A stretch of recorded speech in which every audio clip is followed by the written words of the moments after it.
Video में हम लोग ने बीएनएसएस की लेक्चर सीरीज को स्टार्ट कर दिया था, जिसमें हम लोग ने इंट्रोडक्टरी पार्ट को स्टार्ट किया था और उसको कंप्लीट कर लिया था। अब हम लोग इसके आगे और बढ़ेंगे, लेकिन उससे पहले एक बात और जाननी ज़रूरी है। देखिए, कोई भी सेक्शंस को या फिर कोई भी स्पेसिफिक प्रोविजन को पढ़ने के दो तरीके होते हैं। एक होता है कि आप पूरे उसको ऑर्डर में पढ़ लें, जैसे कि सेक्शन 1 पढ़ा आपने, फिर 2, 3, 4 ऐसे करते करते पूरा लास्ट तक खत्म कर दिया। एक होता है कंसेप्चुअल रीडिंग, जिसमें हम लोग कंसेप्ट्स को लिंक करवाते हैं सेक्शन से और उसको फिर हम लोग एक अप्रोप्रिएट तरीके से पढ़ते हैं। जैसे कि जो जो इम्पोर्टेंट है या जो जो ऑर्डर के अकॉर्डिंग लग रहा है या जो जो स्पेसिफिक मैनर में दिया गया है उसको पहले पढ़ेंगे, और जो इतना रेलिवेंट नहीं है उसको बस हम लोग ऐसे ही पढ़ लेंगे।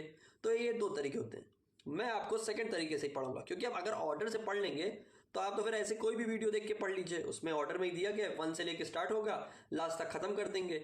आपको भी लगेगा कि टीचर ने कोर्स खत्म करवा दिया और हमारे भी सारे सेक्शंस कवर हो गए। आपके टॉपिक तो कवर हो जाएंगे, लेकिन आपको कंसेप्ट क्लैरिटी नहीं आएगी।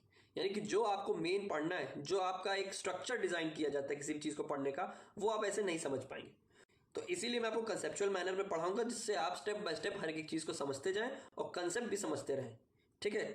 लास्ट वीडियो में हम लोग ने बीएनएसएस के इंट्रोडक्टरी पार्ट को स्टार्ट कर दिया था, जिसमें हम लोग ने कॉन्स्टिट्यूशन और जूरिस्प्रूडेंशियल एसेंस को पढ़ा था। ठीक है, जहां हम लोग ये जाना था कि कॉन्स्टिट्यूशन में हमारे बीएनएसएस की क्या वैलिडिटी है, और साथ ही साथ हम लोग ने देखा था कि ये बैलेंसिंग ऑफ इंटरेस्ट पर कैसे काम करते हैं। यानी कि जो सीआरपीसी है, जिसका मोटिव है कि यहाँ पे सिक्योरिटी, यानी कि इंडियन सिटीजन की सिक्योरिटी के बारे में जो एक्ट बनाया गया है, हमारा भारतीय नागरिक सुरक्षा संहिता, उसमें बैलेंसिंग ऑफ इंटरेस्ट कैसे होता है सोसाइटी के पॉइंट ऑफ व्यू से। अब हम लोग आगे बढ़ते हैं और इसके डिस्कशन को और आगे बढ़ाते हैं। ठीक है, अब जैसे कि आपको पता है कि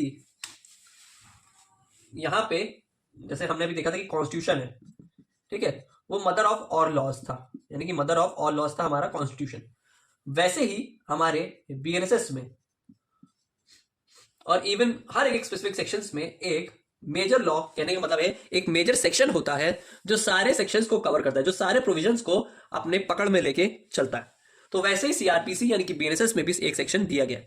जैसे मान लीजिए एक दरवाजा है, जैसे मान लीजिए यहां पे एक रोड जा रही, ठीक है।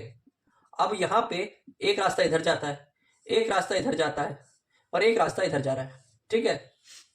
अब हम इधर से आ रहा है एक पर्सन ए, इधर से एक पर्सन ये बी है या सी है।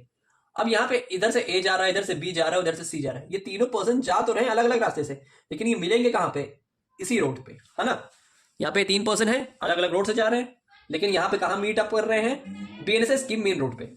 तो यहाँ पे भी हम सारे सेक्शंस को अगर पढ़ते हैं, जैसे कि यहाँ पे सेक्शन 1, 2, 3 कोई भी सेक्शन हम पढ़ रहे हैं, वो जाके सारे एक ही प्रोविजन से मीटअप करते हैं। यानी कि सारे प्रोविजन को हमारा एक सेक्शन कैप्चर करता है। यानी कि जो हमारा रूम है, जिसमें विंडो भी है, फैन भी है, लाइट भी है, हर एक चीज प्रॉपर अपने एक प्रॉपर एप्रोप्रिएट प्लेस में लगी है। लेकिन जो कमरा है वो एक बाउंड्री से बना हुआ है ना।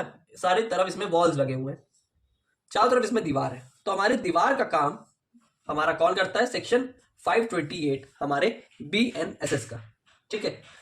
सेक्शन 528 बीएनएसएस में है, और यहाँ पे सेक्शन 482 जो था वो सीआरपीसी के लिए था, जो हमारा पुराना सेक्शन है। अब इसमें दिया है saving of inherent powers of high court. क्या बात की गई है? Saving of inherent powers of high court. किसको सेव किया जा रहा है? पावर्स को। कौन सी पावर को? इनहेरेंट पावर को। और किसकी पावर है? किसके बारे में, किसके पावर्स को यहाँ पे सेव किया जा रहा है? हाई कोर्ट की पावर को, ठीक है। अब पहले समझते हैं कि इनहेरेंट क्या हुआ। इनहेरेंट का मतलब होता है कोई ऐसी चीज जो आपको बाय बर्थ मिली हो, जो आपके पास बाय बर्थ अवेलेबल हो, या उसका एग्जिस्टेंस है, यानी कि वो कहीं ना कहीं किसी ना किसी प्रॉपर एप्रोप्रिएट मैनर में मौजूद है, ठीक है। कभी कभी क्या होता है, हम यहाँ पे कितने सारे सेक्शन में, अब देखिए 528 सेक्शन है, ठीक है। एक से लेके यहाँ पे मान लीजिए 528 सेक्शन है, अलग अलग प्रकार के अलग अलग बातें, अलग अलग चीजें इसमें दी गई, यानी कि अलग अलग मैटर के ऊपर अलग अलग सेक्शंस बने हैं, उससे रिलेटेड अलग अलग प्रोविजन दिए हैं, जिसमें अलग अलग तरह की बातें कही हैं, ठीक है। अब हम ये जानते हैं, जो ये सीआरपीसी जो ड्राफ्ट कर रहा है उसको भी बात पता है। अब कई बार ऐसे कुछ सर्कमस्टांसेस क्रिएट होते हैं, यानी कुछ समय ऐसे सिचुएशन क्रिएट होते हैं कि जहां पे कोई स्पेसिफिक लॉ अवेलेबल नहीं रहता। कहने का मतलब है कोई स्पेसिफिक प्रोविजन किसी पर्टिकुलर चीजों को लेके नहीं रहता। अब जैसे मान लीजिए, बहुत अच्छा सा एग्जांपल लेते हैं एफआईआर का, ठीक है। अब आपको पता है यहाँ पे एफआईआर से रिलेटेड प्रोविजन दिए गए हैं, हमारे सीआरपीसी में भी दिए गए हैं और बीएनएसएस में भी दिए गए हैं, ठीक है। लेकिन यहां पे एक जीरो एफआईआर का भी कंसेप्ट आता है, एग्जिस्ट करता है, जो प्रॉपरली सीआरपीसी में नहीं दिया गया था, ठीक है।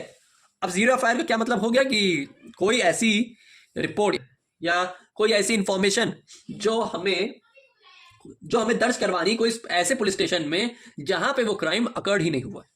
कहने का मतलब है कि अगर दिल्ली में कोई थाने में कोई क्राइम अकर्ड हुआ है तो वहां तो मान लीजिए जैसे इसका नियरेस्ट पुलिस स्टेशन हो गया, दिल्ली के आसपास जहां क्राइम अगर हुआ वहां पर नियरेस्ट पुलिस स्टेशन हुआ। लेकिन हम बैठे यहां दूर दिल्ली में ही कोई दूसरी जगह पे बैठे हुए हैं, ठीक है। अब हम क्या करें, परेशान है, इमरजेंसी का मैटर है, अब क्या करें वहां पे। तो यहां पे क्या होता था, पहले तो इसमें कोई लॉस था ही नहीं जीरो एफआईआर को लेके, ठीक है, पहले तो ये जान लीजिए। लेकिन बाद में जीरो एफआईआर का कंसेप्ट इसमें ऐड किया गया था। इसमें होता क्या था कि जब कोई क्राइम अकर होता था किसी स्पेसिफिक एरिया में जहां पे थाना उसका दूर है, ठीक है, जहां पे क्राइम अकर्ड हुआ उसका थाना उससे दूर है, तो यहाँ पे नियरेस्ट में क्या करता था इंसान, एफआईआर दर्ज कर देता था। तो पुलिस कहती थी कि यहाँ पे आपका इसका जुरिडिक्शन ही नहीं है, कहने का मतलब है यहाँ पे इसका क्षेत्रीय अधिकार यहाँ पे नहीं एग्जिस्ट करता। अब क्या करे, अब वो परेशान हो गया। तो ऐसा यहाँ पे कोई ऐसी सिचुएशन क्रिएट हो गई। तो इस तरह के जो मैटर थे एफआईआर रिलेटेड वो यहाँ पे फिर आएंगे 528 के पास आएंगे। 528 के पास आएंगे कहने का मतलब यहाँ पे हाईकोर्ट के पास अब जाएंगे मैटर। जब आपके पास पुराने कानून में या कोई भी स्पेसिफिक प्रोविजन में इससे रिलेटेड कुछ लॉ ही नहीं है, इससे रिलेटेड कुछ सेक्शन ही नहीं है, तो क्या करेंगे आप फिर जाएंगे 528 यानी कि 482 में। पहले आप 482 में जाएंगे, ठीक है। क्यों जाएंगे, क्योंकि आपके पास कोई स्पेसिफिक लॉ ही नहीं है। अब इसमें जीरो एफआईआर इन्होंने ऐड कर दी है, किसमें, बीएनएसएस में। जब जीरो एफआईआर का कंसेप्ट आ गया, इससे रिलेटेड सेक्शन, इसके रिलेटेड प्रोविजन सब अवेलेबल हो गए, तो हमें 528 की जरूरत नहीं पड़ी।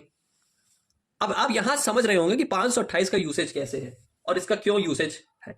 देखिए, कोई भी लॉ जब बनता है तो यहाँ पे कुछ कुछ चीजें हम लोग डालते हैं, ये इतना कुछ रेलेवेंट नहीं समझ पाते हैं कि यार जरूरी नहीं है, चलो ऐसा कोई भी स्पेसिफिक। अब जीरो एफआईआर के बारे में देखिए, सीआरपीसी में नहीं था ना, तभी तो बीएनएसएस में ऐड किया गया, बाद में सीआरपीसी में नहीं अवेलेबल था, तो प्रॉब्लम आती थी, सिचुएशन अकर होते थे, मैटर कोर्ट तक जाता था और फिर 528 यहाँ पे इस्तेमाल यानी कि अप्लाई किया जाता था। तो कहने का मतलब है कि जब यहाँ पे सफिशिएंट लॉ नहीं है और कुछ ऐसी सिचुएशन पड़ गई जहां पे कोई स्पेसिफिक प्रोविजन नहीं है, तो तब यहां पे कोर्ट अपनी इनहेरेंट पावर का इस्तेमाल करेगी।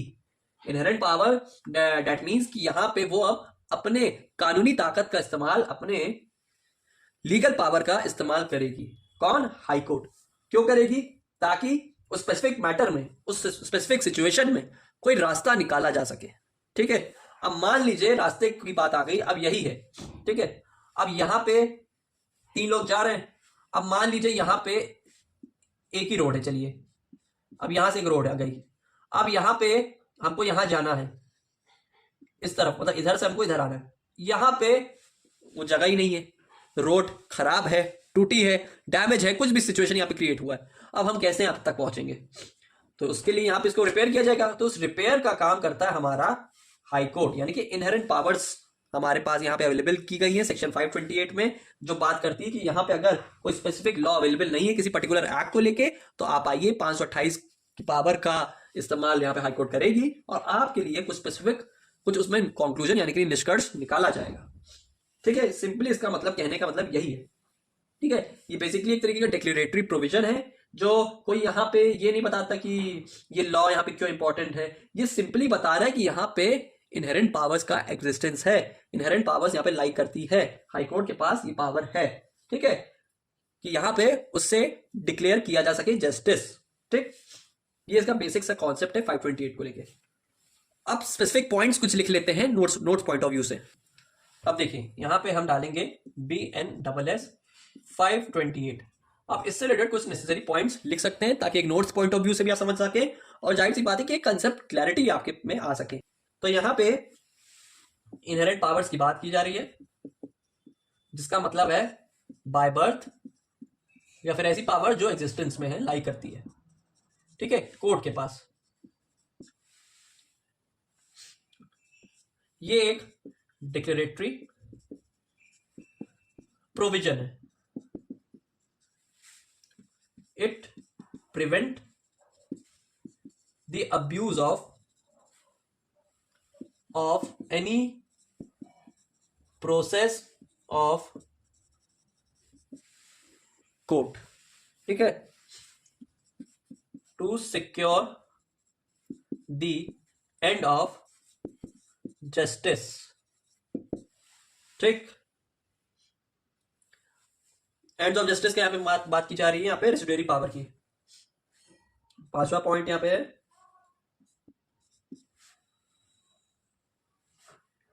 It shows residuary power. Residuary power का मतलब ये है कि जब यहां पे कोई लॉ एब्सेंट है रिगार्डिंग एनी मैटर, ठीक है, कोई स्पेसिफिक प्रोविजन नहीं है, कोई एडिक्वेट लॉ नहीं है, तो यहां पे रेसिडुअरी पावर का इस्तेमाल किया जाता है, ठीक है। Residuary power means when law is absent. तो यहां पे आपके पास ये स्पेसिफिक 5 की पॉइंट्स आपको मिल गए जिससे BNSS 528 डिफाइन किया गया, यानी कि इस 5 कंपोनेंट से मिलके आपके 5 एसेंशियल एलिमेंट से आपका BNS 528 तैयार किया गया है। अब बेरैक की लैंग्वेज को समझ लेते हैं। In this Sanhita shall be deemed to limit or affect the inherent powers of the high court to make such orders as may be necessary to give effect to any order under this Sanhita or to prevent abuse of the process of any court or otherwise to secure the ends of justice. क्या बात की जा रही है इसमें? Nothing in this संहिता, क्या लिखा गया इसमें? नथिंग इन दिस संहिता। अब यहां पे नथिंग का क्या मतलब हुआ है? नथिंग इन संहिता का मतलब हुआ है कि यहां पे आपको प्रोटेक्ट किया जा रहा है, यानी कि ये यहां पे सेविंग क्लॉज का काम कर रहा है। किसके लिए काम कर रहा है? कोर्ट के लिए, हाई कोर्ट के लिए। Saving clause for the high court, कि यहां पे सेविंग क्लॉज की तरह यहां पे काम किया जा रहा है, कि ये बताना चाह रहा है कि कोई भी ऐसा लॉ नहीं है हमारे होल BNSS में या होल CRPC में जो हमारे 528 के सेक्शन यानी कि कोर्ट की इनहेरेंट पावर्स को, हाई कोर्ट की इनहेरेंट पावर्स को जाके अफेक्ट करे। कुछ ऐसा लॉ ना बने जिससे 528 इफेक्ट में आए। अब यहां पे क्वेश्चन लाई करता है दिमाग में, does judicial magistrate also have inherent powers? क्या जुडिशियल मैजिस्ट्रेट के पास भी इनहेरेंट पावर्स होंगी? अब देखिए यहां पे तो हमने बेयर एक्ट में यही पढ़ा है कि हाई कोर्ट को इनहेरेंट पावर दी है। अब जुडिशियल मैजिस्ट्रेट की बात की जा रही, यानी कि हाई कोर्ट से छोटे कोर्ट के बारे में बात की जा रही, लोअर कोर्ट के बारे में, या फिर कह लीजिए सेशन कोर्ट के बारे में यहाँ पे बात की जा रही। तो क्या जुडिशियल मैजिस्ट्रेट के पास भी सेम इनहेरेंट पावर्स है जो हाई कोर्ट के पास भी है? तो सीधा इसका जवाब हुआ no. The magistrate or even the court of session do not have inherent power as section 528 of BNSS expressly restrict the inherent powers only to high court। ठीक है, कहने का मतलब यहां पे सिंपल से ये कहा जा रहा है कि जुडिशियल मैजिस्ट्रेट और यानी कि और कोर्ट ऑफ सेशन के पास किसी के पास इनहेरेंट पावर्स नहीं है, यानी कि लोअर कोर्ट के पास पावर नहीं है, सिर्फ और सिर्फ हाई कोर्ट के पास ही है और हाई कोर्ट ही इस पावर को एक्सरसाइज कर पाएगी। यहां पे एक बात की जा रही है कि अगर कुछ मैटर है जहां पे इंसिडेंटल पावर्स के बारे में बात की जा रही है। अब इंसिडेंटल पावर्स का कहने का मतलब है कुछ ऐसी सिचुएशन क्रिएट हो गई, जो रैंडम ऐसी सिचुएशन क्रिएट हो गई जिसके बारे में हमें पहले से जानकारी नहीं थी। कुछ ऐसा इंसिडेंट क्रिएट हो गया जिसके बारे में हमें कोई नॉलेज नहीं थी कि ये बाद में हो सकता है।